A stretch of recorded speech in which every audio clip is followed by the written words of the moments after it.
এই ধরনের জাতীয় পর্যায়ের টেলিকম নীতি প্রণয়ন অবশ্যই সতর্কতা, স্বচ্ছতা ও অংশগ্রহণ নিশ্চিত করে দিতে হবে।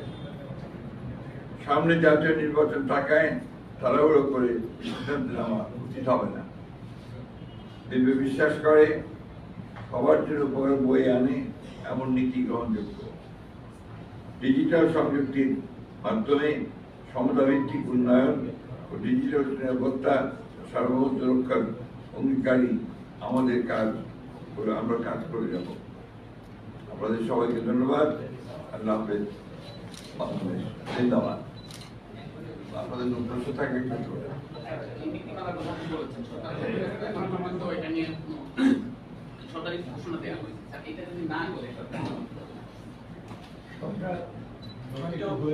ঘোষণা দেয়নি, সরকার হয়তো ঘোষণা দেয়নি, কিন্তু আমরা জানি যে কারণে আমরা তাড়াহুড়া করে আজকে আপনাদের হয়তো কষ্ট হয়েছে, তাড়াহুড়া করে এই প্রেস কনফারেন্সে আমরা রাখতে বাধ্য হয়েছি। সরকার আমরা জানতে পেরেছি যে আজকে বিকেল 2:30টার সময় তারা এই নীতিমালা সংক্রান্ত যারা তারা সংশ্লিষ্ট মনে করেছেন তাদেরকে তারা আহ্বান করেছেন, একটি সভা হবে এবং সেখান থেকে নীতিমালার বিষয়ে তারা একটা গুরুত্বপূর্ণ সিদ্ধান্ত নেবেন। আজকের যুগে এখানে মডার্ন টেকনোলজিতে আপনারা জানেন যে আইটি একটা নিয়ামক শক্তি হয়ে দাঁড়িয়েছে। এত বড় একটা গুরুত্বপূর্ণ বিষয়ে যারা এসএমই আমরা বলছি, যারা ছোট সংগঠন কিন্তু যারা এই আইটি সংক্রান্ত বিভিন্ন যে ব্যবসায়িক এবং অর্থনৈতিক কার্যক্রম সেটার তারা সুফল যারা তাদের সংখ্যাই কিন্তু এই এসএমইরা তারা যেন এটা কিন্তু একটা অংশীদার। আর 3 নম্বর আমরা যেটা আশঙ্কা প্রকাশ করছি যে যারা বড় মনোপলি যারা করে তারা তাদের সুবিধার্থে আমরা যতটুকু জানতে পেরেছি যে নীতিমালাটি তারা সরকার খসড়াজনিত প্রণয়ন করেছে, আমরা যতটুকু জানতে পেরেছি এটা মূলত বড় বড় কোম্পানি, বড় বড় যে মোবাইল অপারেটর আছে তাদের সুবিধার্থে আমরা যেভাবে চিন্তা করি। আমরা সভ্যতার সামনের দিকে যাবো, টেকনোলজির সামনের দিকে যাবো, কিন্তু তার সুফলটা যেন জনগণের কাছে সেই উদ্দেশ্য নিয়ে কিন্তু আজকে সেটা আপনারা শুনেছেন। স্যার আপনি কি মনে করেন সুবিধার টার্গেট যেটা যেটা হওয়া উচিত আমরা মনে করি একটা গণতান্ত্রিক সমাজে সাধারণ মানুষ যাতে সেইটা কিন্তু এই যে প্রস্তাবিত নীতিমালা আমাদের জানি সেখানে কিন্তু সেটা আমাদের মূল বক্তব্যই কিন্তু আমরা এমন নীতিমালা করব যে এই নীতিমালার সুফল দেশের মানুষ। এখানে পলিসি অপশন এবং পলিসি এইটা কিন্তু আলাদা করতে হবে। এখন যারা বিশেষজ্ঞ যাদের কাছে পলিসি অপশন তারা যদি পলিসি ডিসিশন নিয়ে নেয় তাহলে কিন্তু সংঘাত।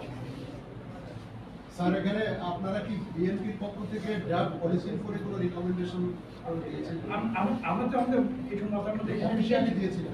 এখানে বলা আছে আপনি লক্ষ্য করবেন সরকার কিন্তু এই যে কোনো এত বিশাল এত গুরুত্বপূর্ণ বিষয়ে যখন একটা নীতিমালা তৈরি হয় তখন তো এটা মানুষের কাছ থেকে মতামত নেওয়া হবে বা যারা পার্টি এই সঙ্গে যারা সংশ্লিষ্ট তাদের মতামত নেওয়া হবে। এখানে বলা আছে যে সরকার এই ধরনের কোনো মতামত নিয়েছে বলে আমাদের জানা নেই, আমাদের কাছে কোনো মতামত।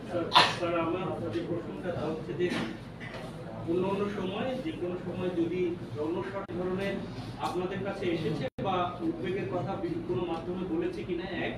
আর দুই হচ্ছে যে আগামী নির্বাচনের আগে তাড়াহুড়ো করে এই ধরনের করার জন্য নির্বাচন বাধাগ্রস্তের সাথে বা দেশের অগ্রযাত্রা এই দুটোর সাথে কোনো ধরনের সাংঘর্ষিক কি এই নীতিমালা দুটো রেখে নেই? দেখুন এই নীতিমালার দুটোর সঙ্গে সাংঘর্ষিক সেটা কিন্তু এখানে বিস্তৃত বলা আছে, ব্যাখ্যা করা আছে। আমরা জনগণের স্বার্থটা বড় এবং আমরা যে কথাটা নির্বাচনের সঙ্গে সংশ্লিষ্ট যে বিষয়টা জানতে চেয়েছেন তার উত্তরটি কিন্তু এখানে বক্তব্য বলা আছে। আমরা বলেছি যে নির্বাচনের আগে এই স্বল্প সময় তারা দীর্ঘ 11 মাস কিন্তু এটা নিয়ে কোনো কথা বলেনি। এখন এই সময় এসে তড়িঘড়ি করে এটা করাটা এটা আমরা সঠিক মনে করি। মানুষের সঙ্গে আলোচনা করা একটা কনসালটেটিভ প্রসেস যাকে বলা হয়, সেই কনসালটেটিভ প্রসেসটা তাদের এই যে তারা ডিসিশন নিতে যাচ্ছে সেখানে ভঙ্গ করছে এবং সেটাই কিন্তু আমাদের জন্য বড় মোবাইল অপারেটরদের সুবিধার কথা বলছিলেন। একটা বড় মোবাইল অপারেটর এটা আমি এই কথাটি স্পষ্ট করে দিতে চাই, বিশ্বের সবচেয়ে বড় ক্যাপিটালিস্টিক দেশ কিন্তু হচ্ছে আমেরিকা। এই আমেরিকার দেশে পর্যন্ত একটি আইন আছে এবং ইউরোপীয় এই আইনটা অত্যন্ত গুরুত্বপূর্ণ আইন আছে, যাকে বলা হয় অ্যান্টি মনোপলি। কিন্তু তারা কিন্তু ক্যাপিটালিস্টিক সমাজ ব্যবস্থা এবং অর্থনৈতিক ব্যবস্থা হওয়া সত্ত্বেও তারা কিন্তু জানে যে মনোপলি এমন পর্যায়ে যদি চলে যায় তাহলে কিন্তু তাদের ক্যাপিটালিস্টিক ব্যবস্থা ভেঙে পড়বে। কাজে তারা কিন্তু সতর্ক এবং চেক অ্যান্ড ব্যালেন্স তারা সিস্টেমের মধ্যে করবে। কিন্তু আমাদের এখানে কিন্তু সেই ধরনের কোনো চেক অ্যান্ড ব্যালেন্স নেই, সেই কথাটি কি সবকিছুর পিছনে তো রাজনীতি। এখন বড় অপারেটরদের সুবিধা দিয়ে যখন রাজনৈতিক ক্ষমতায় থাকে তারা হয়তো কোনোভাবে লাভবান হয়, এদের তো কোনো রাজনীতি নেই।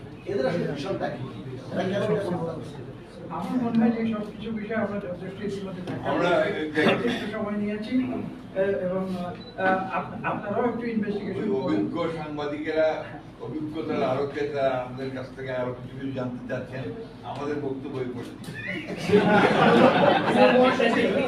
স্যার একটা টেকনিক্যাল প্রশ্ন, সেটা হচ্ছে আপনারা কি মনে করেন যে লেয়ার তো কমে যাচ্ছে, সুনির্দিষ্ট কয়েকটা মোবাইল অপারেটরের কাছে নিয়ন্ত্রণের ক্ষমতা আছে, এর ফলে রাজনৈতিক সামাজিক অস্থিতিশীলতা তৈরির এক ধরনের সুযোগ সৃষ্টি হবে? আমি ইতিমধ্যে ব্যাখ্যা করেছি, এটা এমন একটা টেকনোলজি আছে, এটা কিন্তু হাইটেকের মধ্যে পড়ে, এমন একটা টেকনোলজি। কিন্তু বাস্তবতাটা হচ্ছে এই হাইটেক কিন্তু একদম নিম্ন স্তরের সাধারণ মানুষের জীবনে প্রভাব ফেলছে, সারা দুনিয়াতে দেখছে। কাজে এখানে কিন্তু বিষয়টা কিন্তু এটা প্রতিটি গ্রামের একজন নিরীহ মানুষ তার উপরে বিশেষ প্রভাব।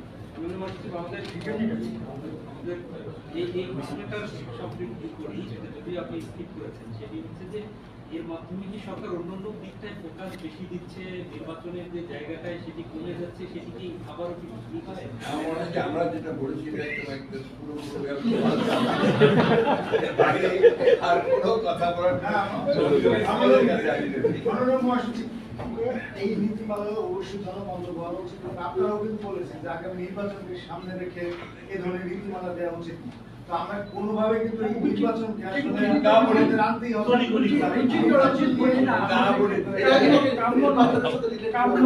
নির্বাচন নিয়ে আসলে সংবাদ সম্মেলন, নির্বাচন নিয়ে আসলে একটু নীতিমালার মতো কিছু তো বলা উচিত। আমরা অত্যন্ত সতর্কতার সঙ্গে আমরা বর্তমান যে রাজনৈতিক পরিস্থিতি, গণতন্ত্র উত্তরণের যে পথ, সেই পথকে মসৃণ রাখা এবং আমরা যে লক্ষ্যে এতগুলো প্রাণ গেছে সেই প্রাণের বিনিময়ে আমরা যেন সুস্থভাবে যেতে পারি, সেই পথেই আমরা হাঁটছি। যে কারণে আমরা কোনো রকমের এমন কোনো আপনার বিষয় অবতারণা করতে চাই না যেটা আপনার বিরোধিতা।